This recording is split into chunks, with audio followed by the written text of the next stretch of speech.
Make sure to check out the previous video in this series, link in the description.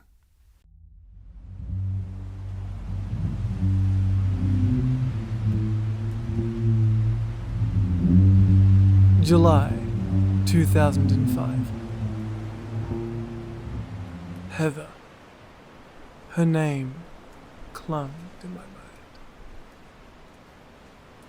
Piss and vinegar! That was what I yelled as I staggered out of Everson's pub. That's all you bastards serve. Piss and vinegar. God, I was a mess. Seriously, what the hell happened to me? I wish I could say that losing Heather turned me into this, but come on. No use lying to myself now. I was always a piece of shit.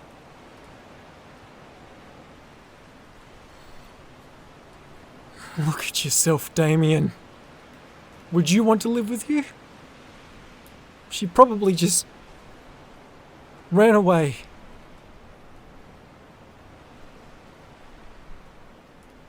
It was the first time I had ever doubted myself on what had happened to her. But that little voice in my head, well, it was wrong. It had to be wrong. It was just another way to hide from reality. A blanket of self-loathing. An outcome. No. I knew what happened to her. I knew where Heather was. By the time I had awkwardly shuffled there, bottle of Jack still in my hand and slurring to myself, night had well and truly come. The vast expanse of the Neverwood looked strangely pretty at night, the trees illuminated by only the moon and the dim light of the sheriff's barricades that now encircled the whole forest. It should be raining, I said. I'd wished for rain every time I tried this. God, how many times was it now? I'd lost count. But that wouldn't stop me this time either.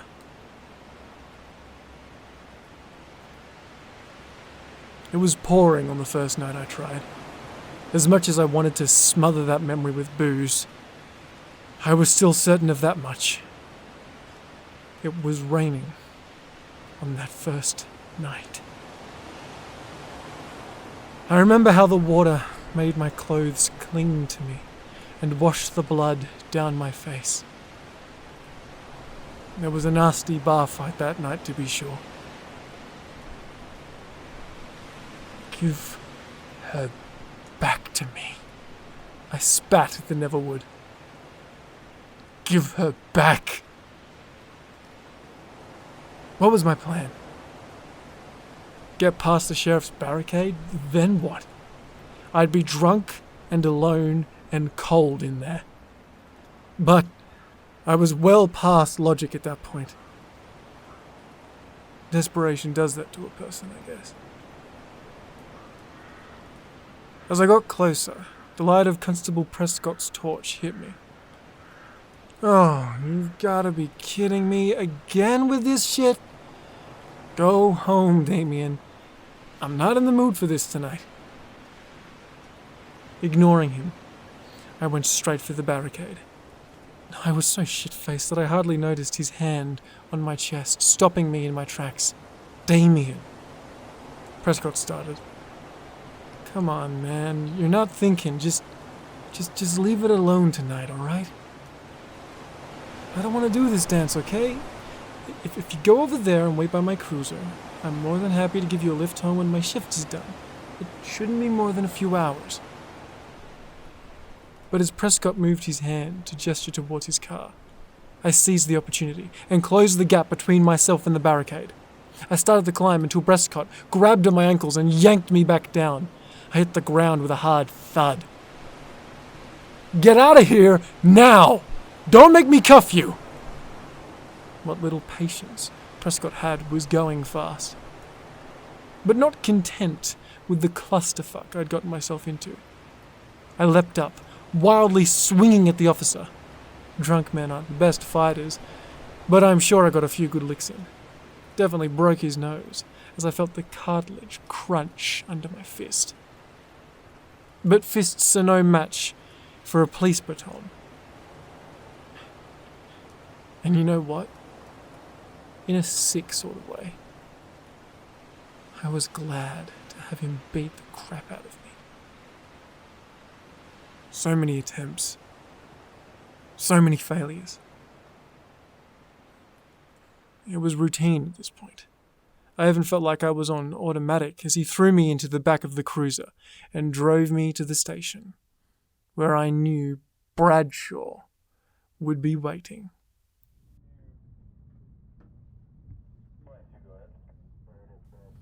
I was no stranger to the sheriff's interrogation rooms. After all, I'd spent many nights in them going over every tiny little detail about Heather's disappearance with any number of unfazed cops. But this wasn't one of those times. This was one of the others. This time, I was handcuffed.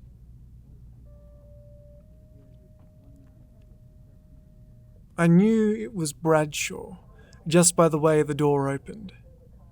The sheriff had this swagger about him. He was the kind of man that had survived by assuming that he had won every conflict before it started. I think doing that gave him a sort of hidden focus. You wouldn't know just how fucked you were until Bradshaw revealed his trump card. And it was almost always a card you had given him. He fell into the chair opposite me and offered me a cigarette before lighting one up himself. You know, the only person I want to see this late at night in handcuffs, oh gosh, it would have to be... He paused, taking a drag as he carefully considered his choice. I know. There's this little blonde that works down at Everson's. You've probably seen her. She wears these tight little gym shorts. He trailed off again. I wasn't in the mood for this, though. I groaned. Get to the point, Bradshaw. The sheriff wasn't the kind of man to raise his voice. He just shot me a look that said, "Watch it, boy." And I knew to shut up. Here's the thing, Damien. I sure as shit don't want to be down here every other night, and I know that you don't either. But we've had the conversations, and we've had the cell time. It just seems like you're not grasping what the words "no entry" mean. I admit it. I was threatened by him. My heart rate raised just as he started talking. But I still had a little bit of bite in me. We wouldn't be in this situation if you knew how to do your job. How long have I been begging you to help me find Heather? And what have you done? Nothing. Bradshaw chuckled at that. It made my blood boil. Just how flippant he could be about all this. How easy was it for him to absolve himself of guilt? The guy must have been a sociopath. Or a psychopath. I don't know the difference. And how exactly are we supposed to help, Peterson? You've given us fuck all to work with. It's almost like you don't trust us, which always weirded me out because I thought that deluded paranoia was something that only the old-timers got. I gritted my teeth. You know damn well why I don't trust you and your goons. It's no secret just how corrupt your little gang is. Bradshaw rolled his eyes. So, you want us to help, but you won't let us if we try. You're a special something, you know that, Peterson?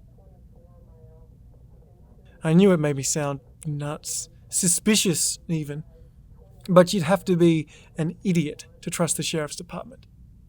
These guys had a reputation of being nothing short of authoritarian. So like hell, I was going to trust them. Not only that, but then there's the subject of Heather. I let my mind wander a little, dwelling on memories of my sweet girl. The ones that hadn't been locked away, buried. It was hard, I admit. Even thinking about her brought tears to my eyes. And that was one of the issues. I missed her, and I wanted her back, but I couldn't bear to think about her. Hell, I hadn't even been in her room since her disappearance. I told myself that was because I wanted her to come back to her room exactly the way as she had left it. But honestly, it was really because I couldn't bear to look inside. I couldn't bear to face it. All we got to go on is your initial statement. I'd go grab the file, but at this point, I could recite the damn thing in my sleep. I made that statement the morning after she vanished. And looking back on it, I'd have to give Bradshaw at least some leeway. After all, there wasn't a whole lot to go on in it. I mostly just rambled on about how I bashed up the McCormick boys for 3 pages. Earlier that night, Heather had told me that they cornered her and tried to get handsy. And I admit, the guys were my friends, but nobody touches my daughter. I was strangely excited to tell her that the bastards got what was coming to them. But when I got back home, Heather was gone. The memories were locked away. Bradshaw lifted his boots onto the table, as if he was trying to look like he was in some shitty 90s cop show.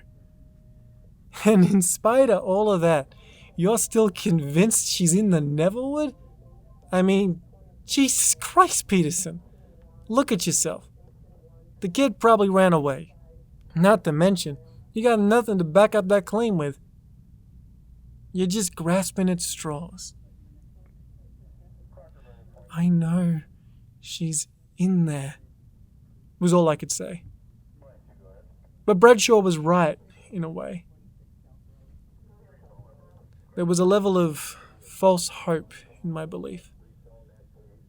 But I knew she had to be in there. The Neverwood was where everyone in Duskbowl vanishes to. No, you don't. The sheriff grew just a bit sterner. And you're going to stop trying to find out. The Neverwood is closed off for a reason. Bradshaw stood up and got closer to me, resting his hand on the table. I coughed as the smoke from his cigarette blew into my face. You know, Prescott is a good kid. Hell, I like him. Reminds me of someone I used to know, actually. And if you were just taking a swing at some random, well-meaning guy, well, life might be easier. But our boy is a constable. And guess who broke his nose? I turned away, trying to get an escape from the smoke, and not to mention Bradshaw's sly grin. I knew he was enjoying this. Tisk, Peterson. Don't you know that assaulting an officer is against the law? He slapped my shoulder and gave an exaggerated sigh. But you're a lucky guy to have a pal like me. So here's what's gonna happen. You're gonna spend the night in a cell, and tomorrow you're gonna walk out of that front door a happy, hard-dicked free man. And I'll just keep your little mistake as a feather in my cap. Any feigned kindness went out the window as Bradshaw leant back into my personal space, so close that I could feel his breath on my cheek. But if you go into the Neverwood again, I'll tear your fucking world apart. Okay, Pumpkin? All I could get to fall out of my mouth was a meek, "You're not even from Duskbowl. Why do you care about this so much?" Bradshaw put his cigarette out on the table and went to leave, before turning at the door and grinning. "Nice chatting with you, Peterson." I said nothing. There was only one other person in the cell they chucked me in. An older, balding man who just sat silently. You can't blame him, though. You've only got two hobbies in a jail cell: sleeping or sitting. I opted for the former. I knew that soon enough I'd be nursing one hell of a hangover. Best to sleep through it. But my dreams were of heather, haunted forests, and the baton that beat me over the head. It was probably only an hour or two later when I woke. Don't you hate that? When you think you've slept for ages, only to realize that you've barely slept at all. Peter. It took a moment for me to click that the old man was introducing himself. "Damien," I whispered back. He reached out a hand and gave me a firm handshake. "So what you in for then, Damien?" Peter had a warmth to his voice. He seemed like one of those people you just feel like you can talk to. A gentle-seeming type. I broke a cop's nose because he wouldn't let me go where I wanted. I felt like a pissed-off teenager, understating my actions in an attempt to try and paint myself in a positive light. But Peter didn't seem to care. He chuckled and playfully punched my arm before sitting a little closer. "Serves a prick right for being one of the sheriff's boys." Well, there goes the gentle old man angle.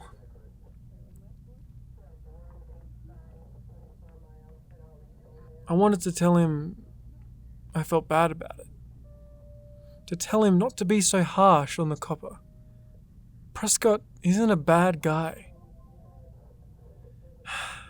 But I was always an overly proud, violent man. I didn't know how to turn down praise. "In this place he wouldn't let you go to then, son. Where was it? Like a strip joint or something?" Peter nudged me with his elbow, still grinning. I don't think he had spoken to someone else for a long while. How long had he been in here? Yeah, maybe if Duskbowl had a strip club. I thought about lying to Peter, but there was this feeling that I needed to tell him the truth. Almost like something was guiding what I was saying. A foreign idea planted in my mind. I was trying to get into the Neverwood. Peter moved back a little, his smile fading away. A pit grew in my stomach as the mood became serious. "What do you want from that place?" I didn't need to think about my answer. My words flew like a bull out of a gate. "My daughter. I want to find my daughter. She's in there, I know it." Peter grabbed my hand and squeezed it softly. "They all are, son. They all are," he said lowly. I stared for a second as I figured out what his angle was. Then it hit me. You're with the NEC, aren't you? Peter laughed. Well, I'm not in here for my award-winning smile. If you want to find your daughter, you're gonna need help. And that's what the NEC is there for. Peter gestured to the station around us. These wankers won't help you. They've never helped any of us. They prefer if we just pretended that those we lost never existed. He spat. Snakes. He looked up to make sure there were no officers around the cell listening in before whispering in my ear, 113 Banksia Road. Ask for Ryan. He'll help you find your daughter. Memorize that address. Never write it down. Peter wouldn't speak of the NEC, or the Neverwood after that. For the rest of that night, he and I just chinwagged about general crap. It was the first real conversation I'd had in a very long time. It was nice to just laugh and joke with someone again. When the sun peered through the small window at the top of our cell, an officer came and got me, and quickly ushered me out of the station. I didn't even get a chance to say goodbye to Peter. I didn't even get a chance to thank him either. Still, in my head, I wished him luck. And he was going to need it. Being involved with the NEC was the quickest way to shoot to the very top of Bradshaw's shit list. But thanks to him, I had direction for the first time in years. And for the first time, I felt close to seeing Heather again. I knew she was out there. Now, I just had to find her. It was hard not to think about Heather as I made my way to the address Peter gave me. It was a long, long walk. And throughout it, little flashes of memory crept into my head. Those memories locked away. But by whom? One in particular stuck out. It was some god-awful hour in the morning, and I was slumped back in the old armchair that was in the study back home. You take such good care of me, I slurred at her. My breath heavy with whatever piss I'd been drinking that night. Heather said nothing, and just quietly lifted my vomit-caked shirt off. Up! I laughed. I remember cleaning you up like this when you were just a teeny tiny little baby. Still, she said nothing.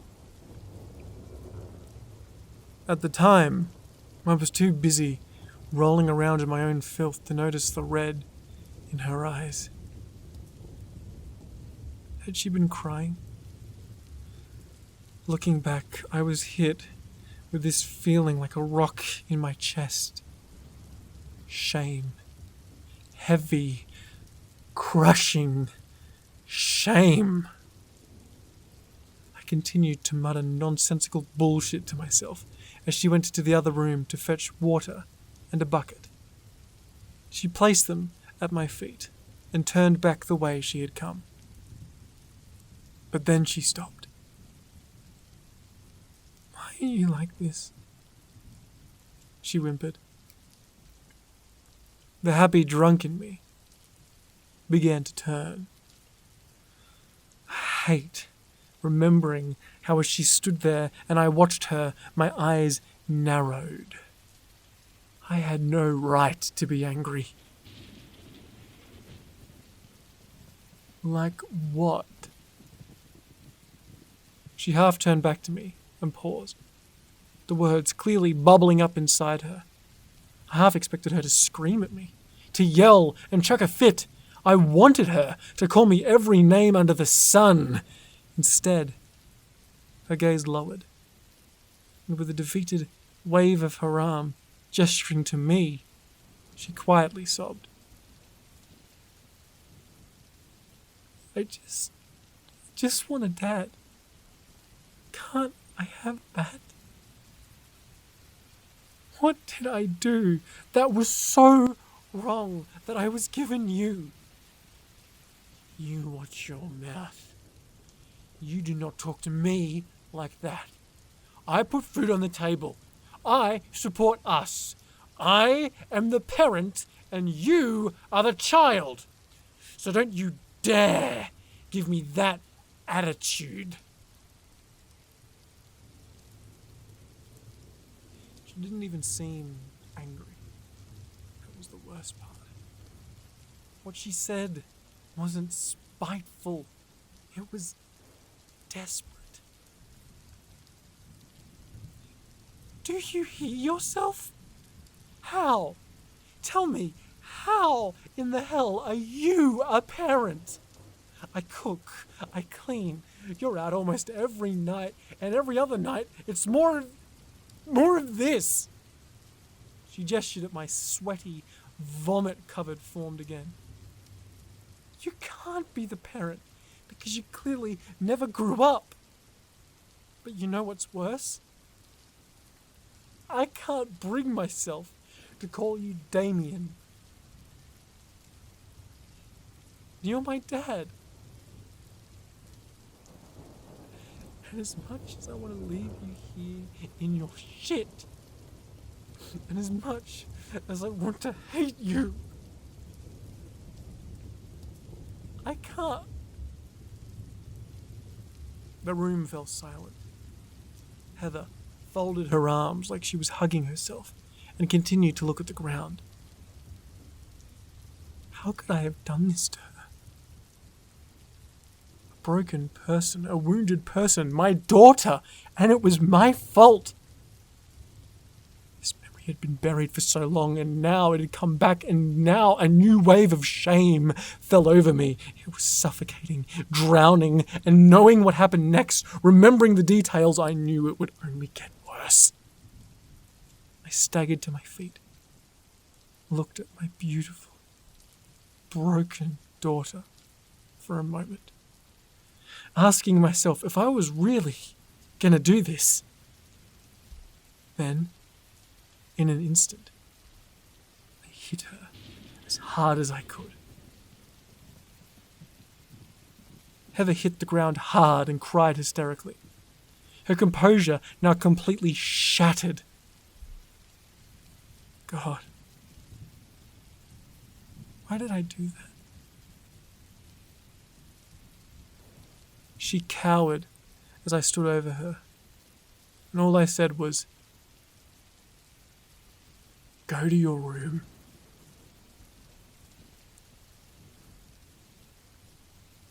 As the memory faded back into the void of my mind, I began to cry to myself. The idea that Heather ran away seemed more possible now than ever. I'm a goddamn monster. I hit her. What kind of a sick fuck does that to their kid?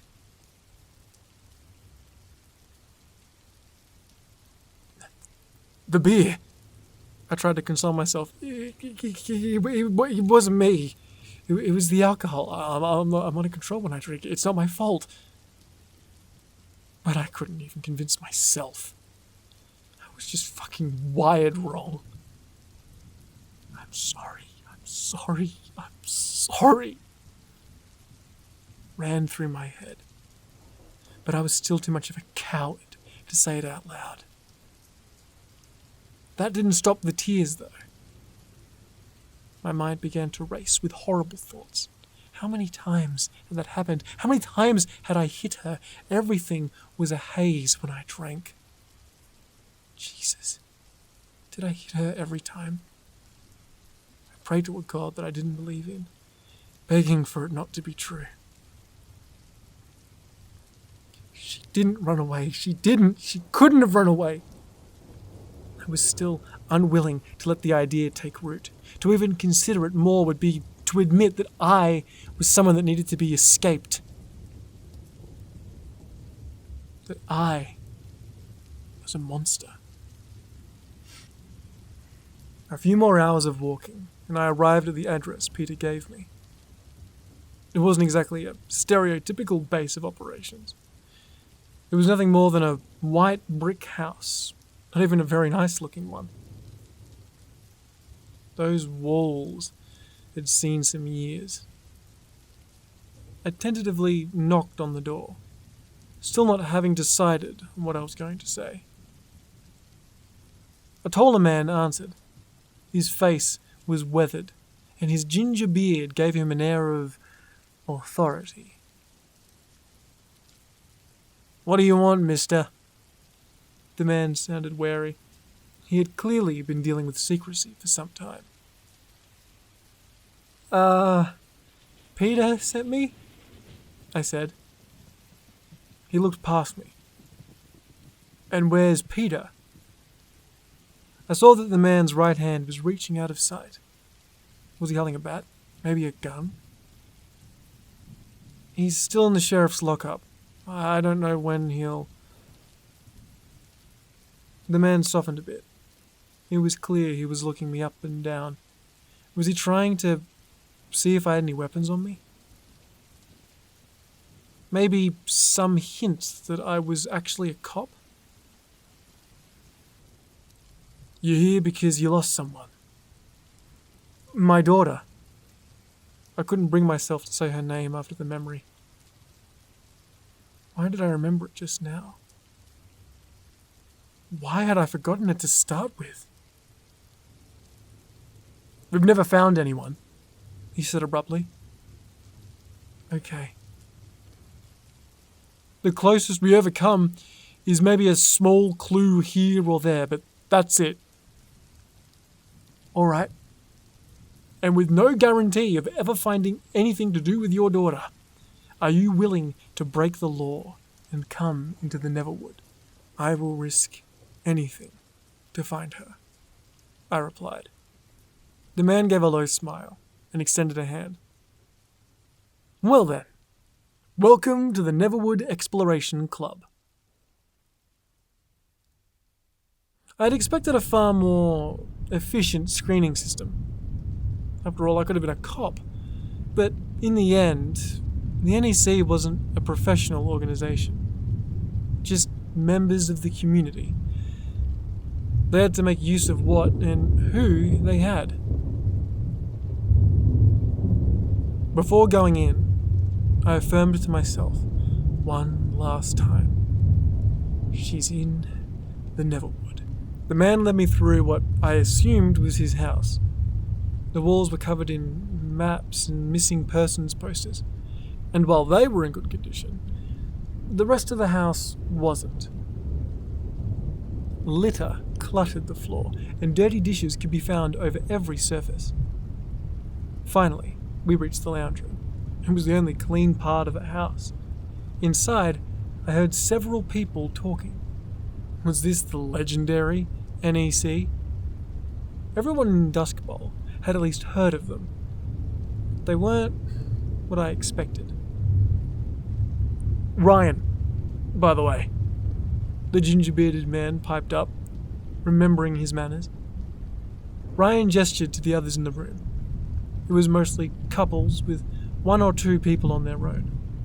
Newcomers like me, I assumed.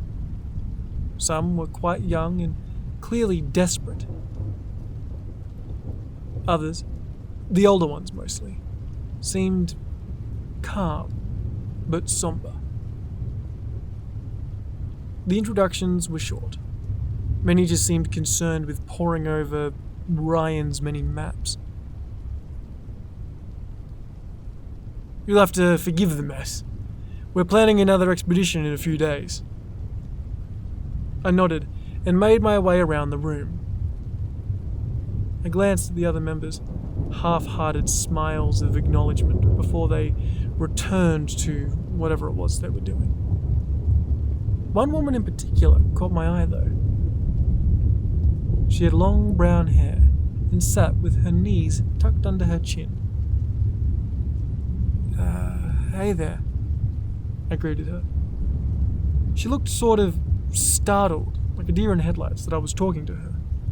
But still, she smiled. Hi, I'm Helen, she replied. I didn't know what to say next. This wasn't exactly the environment that bred happy conversation.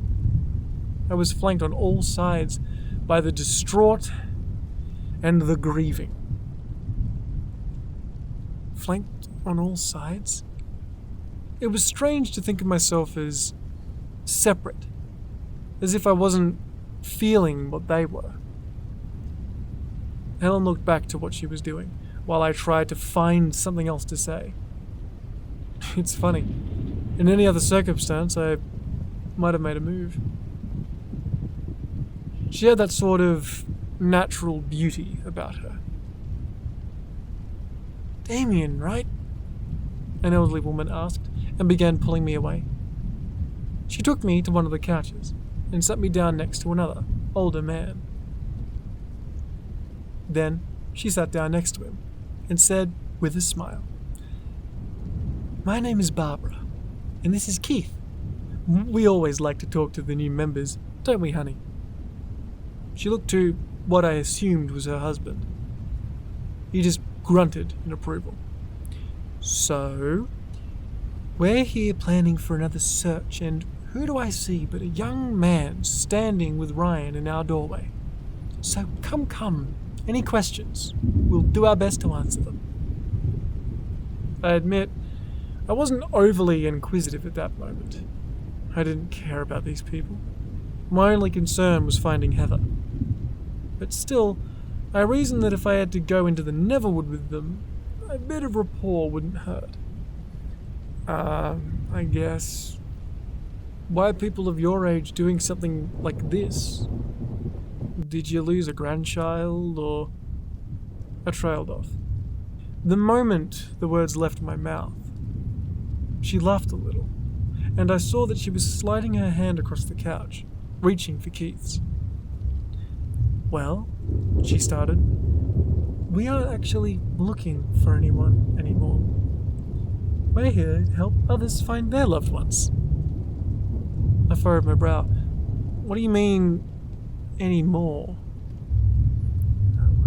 I assume Ryan told you how often we actually find people. Yeah. It was starting to dawn on me. Well, we did lose someone. A very, very long time ago. Barbara was now looking behind me. Was she seeing something I wasn't? Or remembering something, perhaps? He was riding his bike. His little yellow bike. Riding it home from school. But he never... She stopped again. Keith held her hand tightly. Then finished with, well, now we try and help other people find their loved ones. There's only so long you can go without losing hope. The rest of the evening I sat quietly, waiting for something to happen. For what seemed like hours, Ryan explained to us when and where we'd be entering the Neverwood. He made a point of mentioning to the newcomers that he was in fact a ranger, or at least a former one. So we'd have to follow his lead, and he assured us that we wouldn't get lost. He stressed just how dangerous this expedition could be. He certainly ensured that we knew every teeny tiny little detail of his plan. Ryan insisted that I stay a few nights at the house. Being a newcomer and all, he wanted to make sure I wasn't a plant. Wanted to make sure I didn't run off to tell the police where we were, I guess. Fair. The night before our search, Ryan peered into the spare room where he had set me and a few others up. You might not find anything tomorrow, but know that no matter what, we'll still help you look. Okay? Some of us nodded. Ryan had clearly grown cynical, but he was still determined to do the right thing. And that could be said for a lot of the people around me. They weren't just hoping against hope. No. They were willing to face Bradshaw's punishment just to help their community. These people weren't just looking for their family and friends. They were looking for everyone's. It was early in the morning when Ryan woke us all and mobilized the NEC. We piled into cars and followed his directions. He took us just outside the border of Duskbowl, to the back of the Neverwood. The sheriff's barricade was still there, but it seemed unmanned. Maybe they couldn't afford to have so many officers stationed here.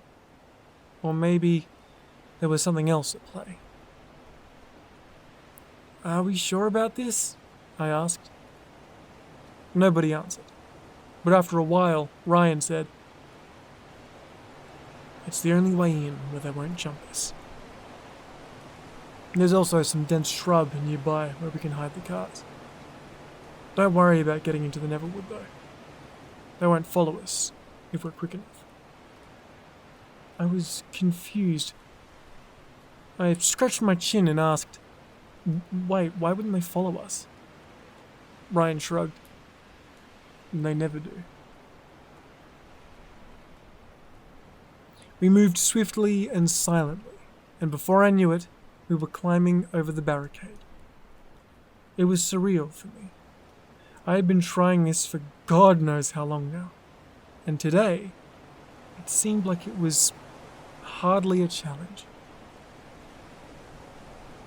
Once my feet hit the ground, once I was in that forest, an intense coldness washed over me. There was an eerie iciness to the Neverwood. Once we were all inside, Ryan tapped his head and called attention to it. "All right, everyone, listen up. We stay together no matter what. Nobody, any reason, will go off by themselves. Are we understood?" Heads nodded, and a murmur of affirmation spread through the crowd. "All right, now, follow me. We're going to try and go deeper than normal this time. Bear in mind, you will not hear much of anything in here. I guess you could say that the silence is deafening. But don't let it get to you. We cannot, I repeat, we cannot afford to have anyone panic." I felt watched as we traversed the Neverwood. Like there was a pair of eyes on me, following me. The hair on the back of my neck was on end. It was terrifying, but somewhat fascinating to me, just how samey everything looked. I couldn't get over just how flat the inside of the forest was. We made camp several times, and sat around several campfires, eating in silence. Throughout the entire journey, very few of us spoke. But Barbara and Keith still had a level of happy calm to them. Whether it was fake was irrelevant to me. I found that sweet, old couple calming. It's funny. If someone smiles with you through a storm, you feel the urge to smile as well. But looking at the couple, it made me think of what could have been if I stayed with Heather's mother. I hated myself for not even being able to remember her name. She was now just some one-night stand. That's all my daughter's mother was to me now. A one-night stand, nameless and forgotten. In the past, I was glad that she had given me full custody, but maybe things wouldn't have gone this way if she took that little, beautiful baby away from me. I was happy for having Ryan. Looking around, I can imagine just how easy it would be to get lost in this place. I wish I could say more about the Neverwood. I wish I could talk about the many unnatural and near mythical monsters that roamed its depths. But I can't tell of anything of the sort, because There wasn't much to tell. This forbidden place of legend, though it was certainly creepy and in many ways unnatural feeling, just seemed as though it was a forest. That was, until the 5th day. The day before we headed back, we were in what I can only assume was the deepest part of Neverwood. Light barely pierced the thick foliage now, but even so, I felt somewhat safe with the NEC. I guess it was a primal thing, safety in numbers and the sort. That mentality had got me through the last week, I guess. But you can't exactly ask for an escort while you go and take a piss. So, alone, I walked away from camp. Once I was on my own, the feeling of being watched intensified. Neverwood turned its focus to me. I was bordering on hopelessness. There was nothing here. This place was just a big, empty nothing. I looked at my feet, quietly whispered, "She ran away." I was so close to believing it now. My eyes traced over the dead leaves and sticks, until something shiny and metallic caught my eye. My heart began to race, and a sliver of hope came back to me. Hurriedly, I picked it up and turned it over. "A tape recorder?" I said under my breath. What in the hell was a tape recorder doing out here? Maybe it belonged to one of the missing. Yeah, that had to be it. I opened my mouth to call out to someone, but the words caught in my throat as I noticed a clearing ahead of me. What? A clearing? How could we have missed a clearing? I attempted to call out to the others, filled with hope now, but something stopped me. My voice fell silent as my eyes adjusted. In the clearing, I saw an old brick building being swallowed up by overgrowth. What in the hell? I could just make out the words "Componist Psychiatric Hospital" on a large brass plaque before I saw that thing. At first, I thought it was a person, but no person looks like that. I couldn't look away from it either, and with every second, I felt my body begin to seize up, and the warm sensation of blood trickled from my nose. My head hummed and burned, vibrated unnaturally, embarrassingly. I pissed myself. Was that from the fear or my body betraying me? I knew the creature was getting closer. I could comprehend it, but I couldn't quite figure out how. It wasn't walking. Well, it didn't appear to be. And yet, before I knew it, the thing was just a few inches from my face. I wanted to scream, but all I managed was a whimper through my locked jaw. The thing was like a naked person, but every inch of its body was covered in what I can only describe as eyes.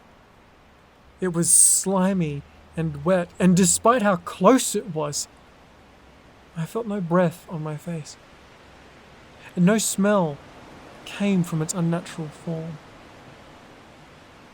The wind blew through it, and it seemed to cast no shadow. It was almost like it wasn't really there. I wanted to vomit. I wanted to run. I wanted to scream, but as long as I stared at it, I was going nowhere. It was like its gaze held me in place. Look away. The words were not spoken, and I don't think they were the creatures. It sounded like they came from behind me, from a voice that was alien and deep. How close was it?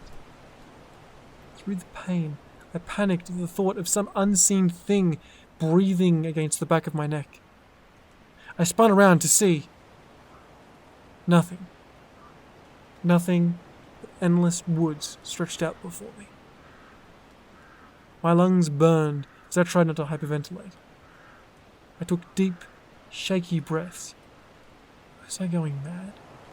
For fuck's sake, Damien, now you're going mad!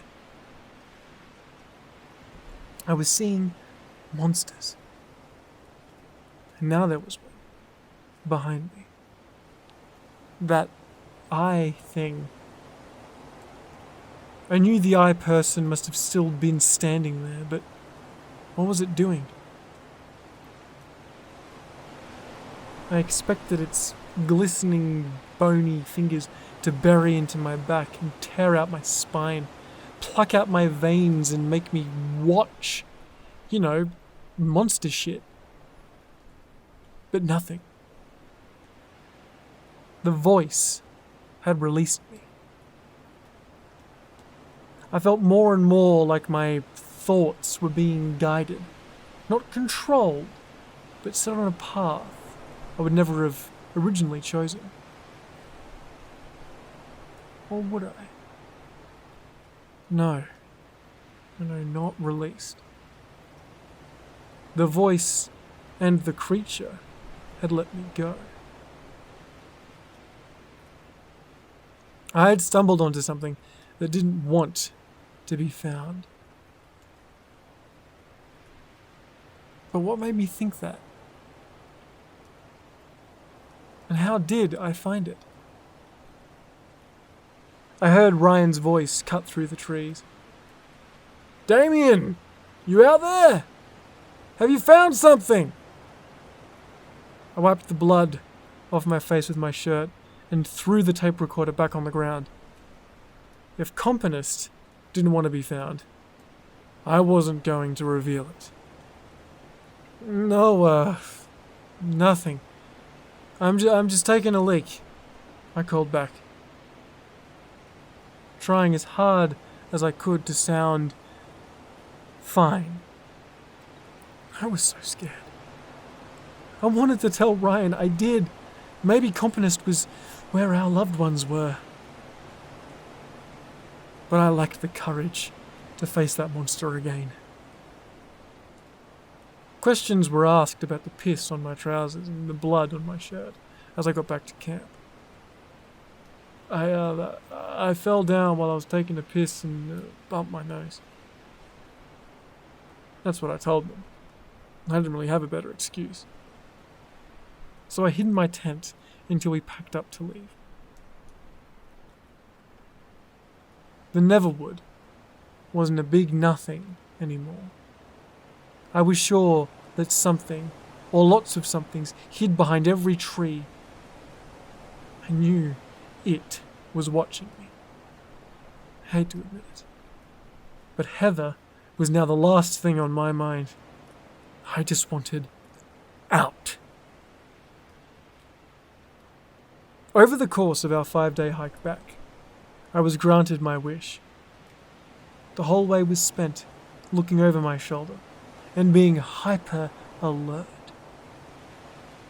Then, when it came into view, I had never been so happy to see Bradshaw's barricade. We all gathered up behind it, while Ryan peered over the top of the concrete wall. Ah, shit, he said under his breath. The crowd stirred. What is it? I asked, pulling on his pant leg. Ryan climbed back down, with a grim look on his face. They're out there. There's a whole group of Bradshaw's boys. My heart sank. Are they waiting for us? One person asked. Maybe they're just on patrol. No, they found our cars, said another. Can we go back in? Maybe try and find another exit? I asked. Ryan shook his head. Not enough supplies. Alright. Here's what we're going to do. We wait until nightfall and make a break for it. They'll get some of us, but they can't get all of us. Rendezvous at Garrod Hall, alright? Keith balled his fists. Come on, we can't run like that. This isn't fair. There's got to be another way. Ryan grew firm, if not a little erratic. Keith, look, I get that, but as far as I see it, we only have two options. We either look for another exit and starve, or we make a break for it now. Everyone hated the idea, but no one could come up with a better one. That, or they were too scared to speak up. So when night fell, we all climbed to the top of the barricade and prepared to jump and run. Okay, we ready? Ryan whispered. 1, 2, 3! Everyone jumped. We all flew off in different directions. There they are! I heard an officer cry out. Red and blue lights lit up the night as the sirens blared. I heard Helen howl out in pain. She must have rolled her ankle on the jump, and she was trying to crawl to her feet. But there were officers on her before I could even think about turning back. Freeze! An officer cried out, but we weren't stopping. A gunshot cracked out, and crimson exploded from Keith's side. He fell, clutching at the wound. Barbara, no! I called after her as she went to help him. Suddenly, a baton slammed into the side of her head, and the old woman fell to the ground, blood gushing from her temple. I lost sight of Ryan, but remembered his instructions. I knew what I needed to do, where I needed to head. Garrod Hall. It was a stupid idea, but I was tired and panicking. What else could I do? I got far enough away that I felt comfortable stopping to catch my breath. I hoped Barbara would be okay, but she was hit hard. I don't even think a footballer could have gotten up after that. And Keith, oh my God, Keith. It amazed me just how quickly things turned from bad to total clusterfuck. But I couldn't afford to dwell on that. I had to get to Garrod Hall.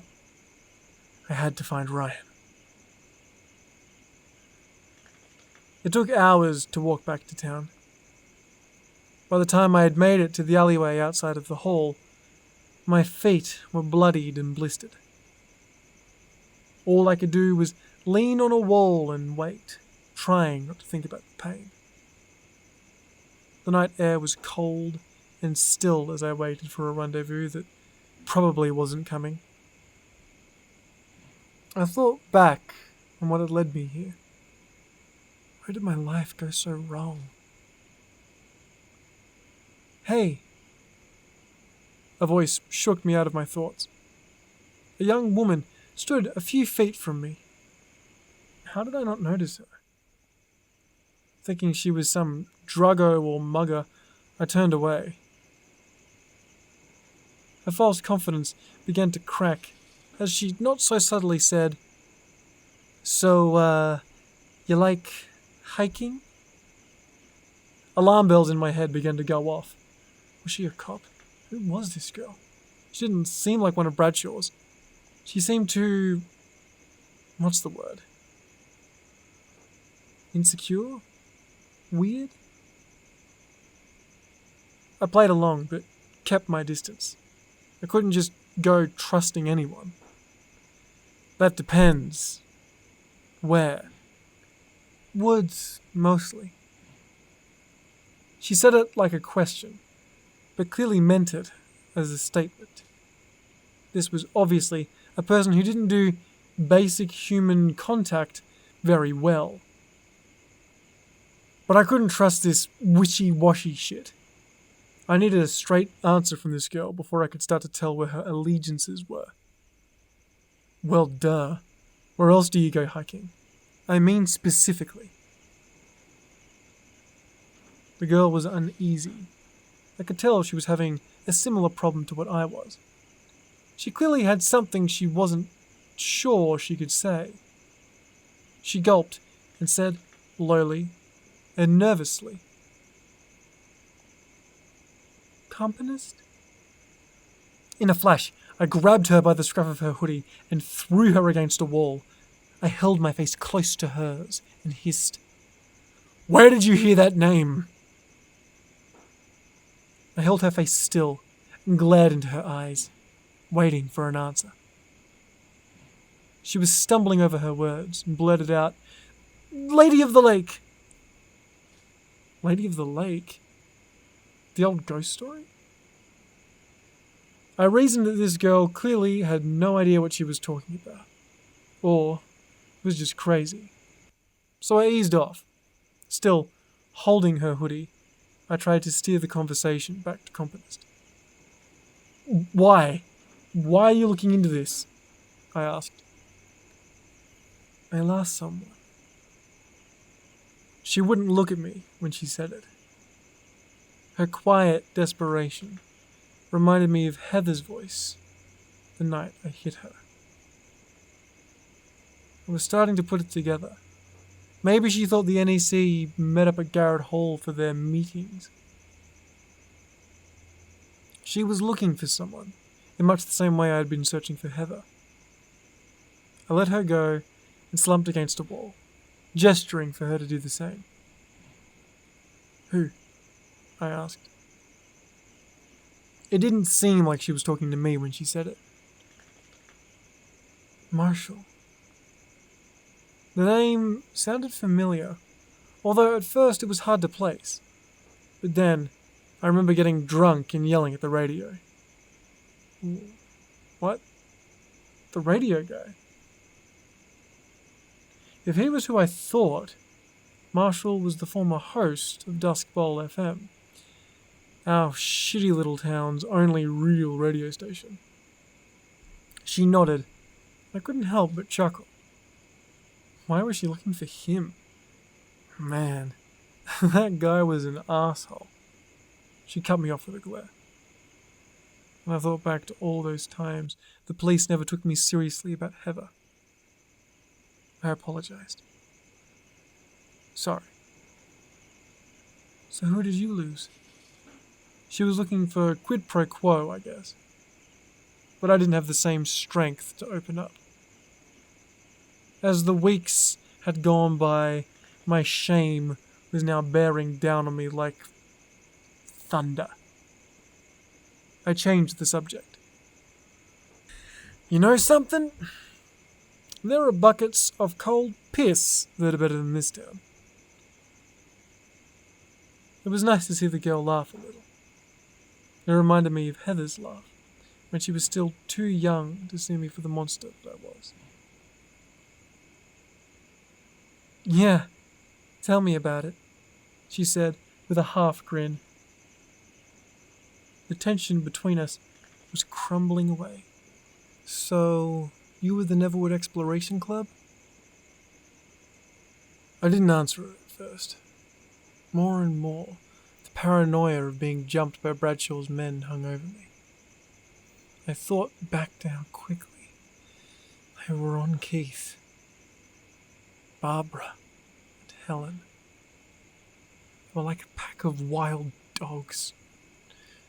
There was something feral about them. "No, I'm not exactly a ranking member. I'm only new, but it's a nice idea for a group." I shook the thought of the NEC getting attacked from my head. I thought if I told myself how great they were, it might keep the thought of Keith getting shot out of my head. The NEC are actually going out and looking for people in the Neverwood. They're willing to do what Bradshaw's goons aren't. They're trying to find those we've lost. God, it sounded like Peter. "And did you?" the girl asked. Did we what? I almost forgot she was there. Did you ever find anyone? A silence fell between us. Okay, well, in your searches, did you ever come across something called a companist? Even hearing that word made my skin crawl. I shifted in my seat. I did, but it's not a thing. It's a place. A place? Yeah, it's an old asylum-looking thing, deep in the Neverwood. What was I saying? Why was I saying it? I thought I never wanted to think about that place ever again, but like before, there was this slight feeling like I was being led by the hand to a decision that I couldn't be sure was entirely mine. The more I thought about it, the more I seemed to rationalize it, until telling this random girl everything seemed to be inconsequential. I mean, what harm could it do? Really? The monster was in there, and I was out here. Like it was nothing, my attention turned back to more pressing concerns. I grew more and more worried about Bradshaw's men. I couldn't stop looking around for any sign of them. Didn't get followed by any cops, did you? What? No, of course not. She considered her answer. I mean, there was this cop car I saw across the road, but I shot up. What? She tried to calm me down, reaching for my hands. What is it? What's wrong? I grabbed her shoulders and panicked, asked, Did you actually see them sitting in the car? I don't... Suddenly, another man's voice cut through the night. It was deep and smug. Good evening, Damien. What brings you around these parts, boy? Fuck! I hissed. It was an officer. I turned on my heel and ran for the other end of the alley, with the girl running close behind. Keep running! I screamed at her. Keep running! I could hear the heavy footfalls of the officers in pursuit. I was breathing hard and shallow. I was exhausted and my feet burned, but I had to get out of here. There was no time for pain. We were so close to the exit. We had almost made it, but in a flash, who rounds the corner? Constable fucking Prescott. I barely had time to react before his fist connected with my head, the force so great that it shot my world full of bright white. And then, nothing. Darkness took me. Rise and shine, buttercup. The cocky voice of Sheriff Bradshaw was the last thing I wanted to wake up to. Damien. I knew you were dense, but this level of stupidity is fucking biblical. I reached a hand up and rubbed the large bruise on my face. The headache I had was far worse than any hangover. Bradshaw. What is this? What's happening? In short, Peterson, you're fucked. He reached for his breast pocket and pulled out a carton of cigarettes. He flipped the lid, looked inside, and groaned. God damn it, Prescott! He barked and threw the carton over my head to the constable standing behind me. Get me a new carton before you sign off tonight, alright? I'll put it in your paycheck. Yes, sir. Now, as for you, Bradshaw turned back to me. I cut him off. Where's the girl I was with? Is she okay? And what happened to the people from the NEC? Are Keith and Barbara all right? Bradshaw gave me a slimy grin and called out, Deputy Carruthers. Another officer walked to the doorway and leaned in. I couldn't believe what I was seeing. It was Helen. Yes, sir, what is it? Nothing, sweetheart. I just wanted to look at those beautiful eyes of yours. Bradshaw signaled for both Prescott and Carruthers to leave. He closed the door behind them and sat down in front of me. I know that feeling, he pointed at me. You feel like your whole fucking world is falling apart, right? I didn't have anything to say.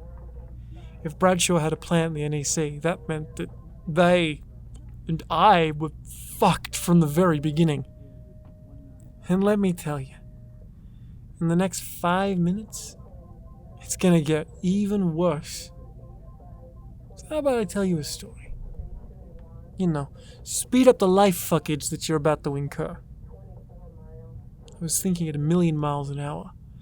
I knew that was what he wanted, but I was panicking, and Bradshaw was enjoying every second of it. I know, he said excitedly. What the fuck makes you think I care about anything you have to say? Bradshaw glared at me, but this time I wouldn't shut up. I shot up and went to swing at him, but he was quick. Bradshaw easily sidestepped and punched me so hard I swore I heard my ribs crack. Winded and in pain, I fell to the ground. He stood over me, rubbing his fist. I hate this town. You know that, Peterson? This place is a goddamn dump. He sat back in the chair and watched me writhe on the ground. Man, am I glad I wasn't born here. Can you imagine how much that would have fucked me up? But I'm getting sidetracked. Bradshaw waved his hand, bringing himself back to the point. Now, for the icing on Damien Peterson's shitcake of a life. He paused again. He wanted to draw this out and watch me squirm.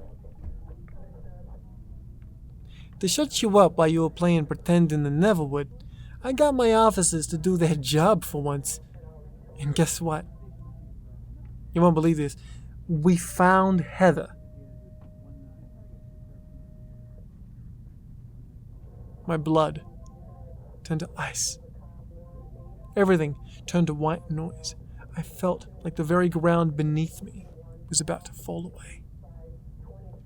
I felt like a hand was tightening into a fist around my heart. What? I could barely speak. That's right, Peterson. We found her. Where? Bradshaw laughed. About 6 feet under. He had to be lying. But why would he? But it also just seemed right. The grief hit me like a wave. My head fell into my hands, and I started crying hysterically. Pathetic excuse for a man. Bradshaw came over and wrapped one arm over my shoulders. Oh, come on, don't cry. I haven't even got to the best part. I was hardly listening anymore. My mind, instead, flooded with memories of Heather.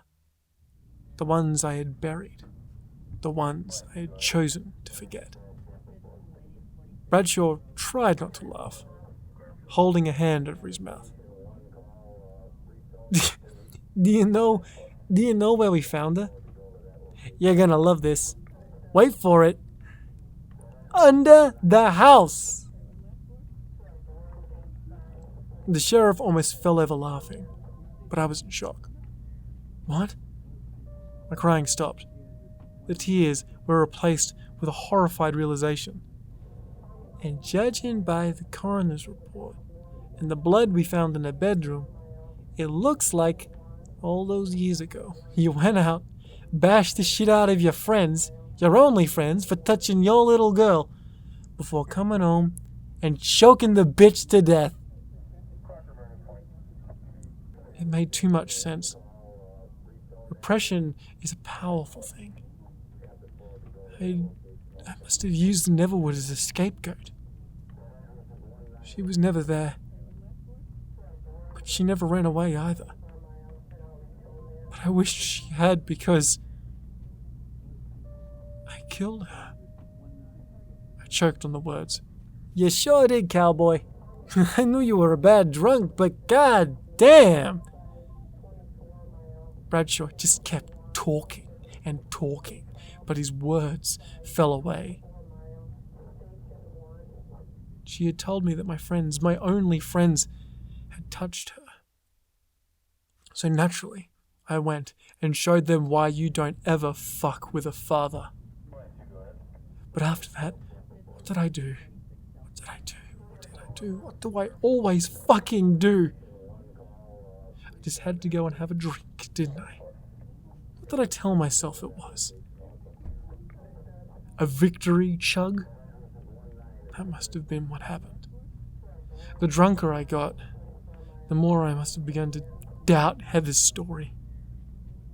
What the hell kind of father doesn't believe his daughter when she says something like that? The McCormicks were my friends. My only friends. I must have reasoned that she lied to make me destroy our friendship. Revenge for the way I had treated her. When I got home, I staggered into her room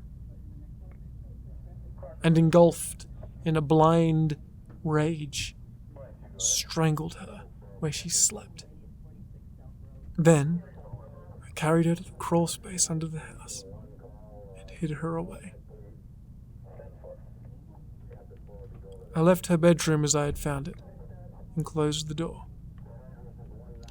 And that's where my memories start. I remember, covered in blood from my fight with the McCormicks, I made my way to the Neverwood in a drunken haze, sat down and stared at it, crafting my own delusion as the rain washed the blood down my face. Everyone else goes missing in the Neverwood. So why wouldn't Heather? It was the perfect scapegoat. Well, this has been fun, but I got a date with Ashley Campbell. You know, the girl you were with? She's not my type, but hey, you do you, Peterson. He called out for Prescott and had the constable watch over me as he went to interview Ashley. Hours fell away like minutes as the depths of my madness dawned on me. My baby, I muttered to myself, staring hopelessly at my hands. My baby. Ashley, I said. What was Bradshaw going to do to her? She would never have been in this situation if it wasn't for me. I was trying so hard to repress my memories of Heather, but it wasn't working. I convinced myself that I needed to save Ashley. She needed to find her missing person, Marshall. And maybe she'd succeed where I failed. Maybe she would be left with more than emptiness and booze. Taking him off guard, I jumped at Prescott, madly punching at his head. We both fell to the ground, and he screamed while struggling to reach for his gun.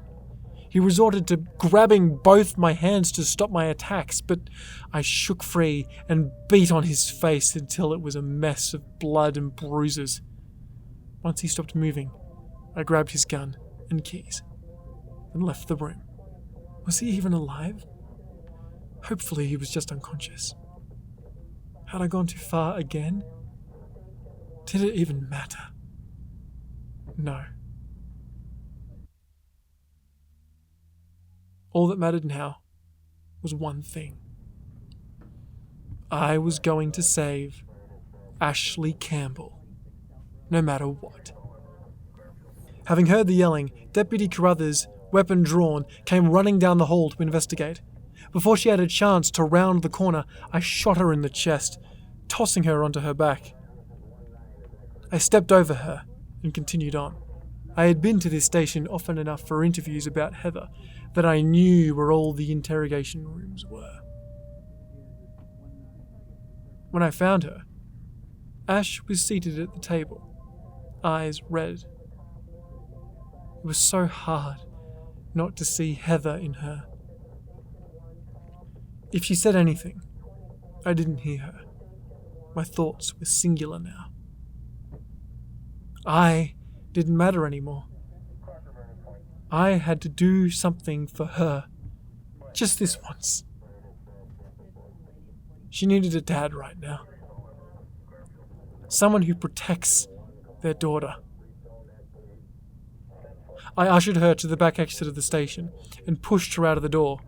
She looked back at me, her face a flurry of emotions. But all I saw in her bloodshot eyes was the shame of my Heather. All I could say was, "Yep, I know." I slammed the door shut and turned back to face down the corridor we had just run. Bradshaw stood at the end with at least 7 of his deputies and a handful of constables. All of them, weapons drawn and focused on me. "End of the line, Peterson," he barked. These were to be my final moments. The only moments of your life that matter. This seemed as good as you could ask for. Going out in a blaze of glory. A hero's last stand. But I was no hero. I'm a cowardly, pathetic monster. I deserve a monster's end. I placed the gun against my head and muttered my last words. "I'm sorry, baby girl." Epilogue.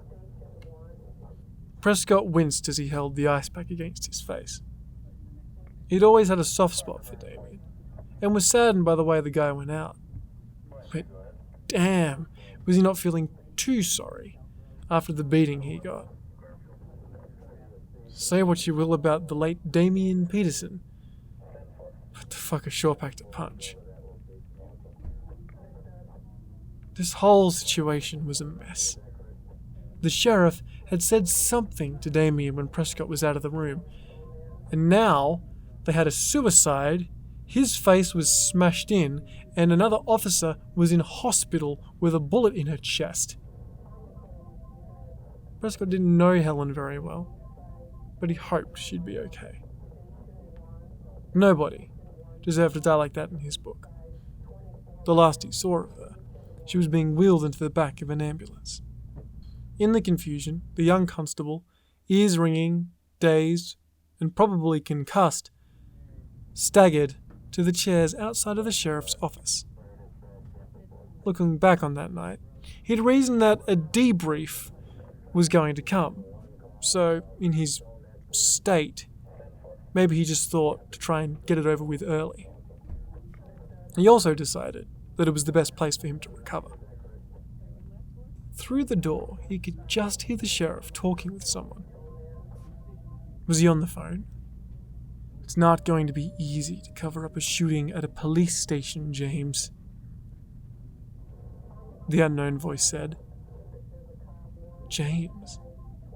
It wasn't the name Prescott expected Bradshaw to have.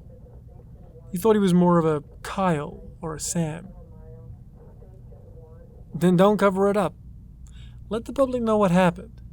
But as long as it comes from us, we control the narrative. What the hell? Is the sheriff involved in some sort of conspiracy? No, that couldn't be right. Good idea, the voice replied. What about Peterson? Did he incriminate himself, or did he... Bradshaw jumped in. Guy blew his brains all over my nice clean walls. And you better pay for that shit to be cleaned up, by the way, because I sure as shit ain't doing it myself. Prescott's breathing was heavy now. He could have been going into shock from his injuries, but most likely, just wasn't prepared to hear his sheriff talk this way, and was anxious that he could find him outside the door, listening at any moment. He knew Bradshaw wasn't the most stand-up guy, but this went far beyond creeping on female officers. And the daughter? Bradshaw took a long drag on something. He must have found that replacement pack of cigarettes. It was funny to Prescott how he immediately felt like he was off the hook in some way.